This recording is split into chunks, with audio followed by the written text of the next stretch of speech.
जय श्री राम। जय हनुमान।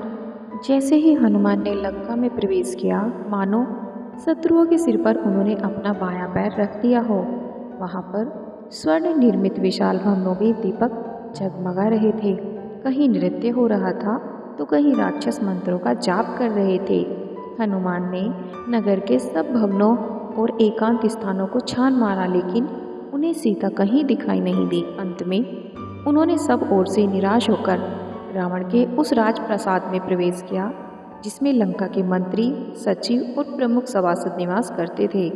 वहाँ की सीढ़ियाँ रत्नों से जड़ित थीं, पूरा महल रत्नों से जड़ा हुआ था। इंद्र के भवन से भी अधिक सुसज्जित इस भव्यशाला को देखकर हनुमान चकित रह गए। उन्होंने वहाँ भी सीता को ढूंढा, लेकिन सीता उन्हें वहाँ भी नहीं मिली। हनुमान वहाँ से बाहर निकल आए। कुछ देर ढूंढने के बाद जब सीता नहीं मिली तो हनुमान रावण की पटरानी मंदोदरी के भवन में जा पहुँचे। मंदोदरी अपने शयन कक्ष में एक श्वेत पलंग पर सो रही थी। उसके पलंग के चारों ओर रंग बिरंगे फूल मालाएं झूल रही थी। उसके अद्भुत रूप, लावण्य और सौंदर्य यौवन को देखकर हनुमान को लगा कि शायद यही जनक नंदिनी सीता है। परंतु उसी क्षण उनके मन में ख्याल आया कि ये सीता नहीं हो सकती, क्योंकि राम जी के वियोग में पतिव्रता सीता न तो सो सकती है और न ही इस प्रकार आभूषण करके श्रृंगार कर सकती है। ये सीता तो कदापि नहीं हो सकती। ये सोचकर वे उदास हो गए और मंदोदरी के कक्ष से बाहर निकल आए। अचानक वो सोचने लगे कि आज मैंने पराई स्त्रियों को अस्त व्यस्त वेश में सोते हुए देखकर भारी पाप कर दिया है।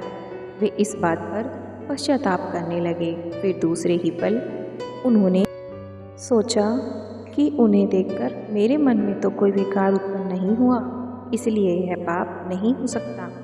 जिस कार्य के लिए मुझे भेजा गया है उसे पूरा करने के लिए मुझे पराई स्त्रियों का अवलोकन तो करना ही पड़ेगा।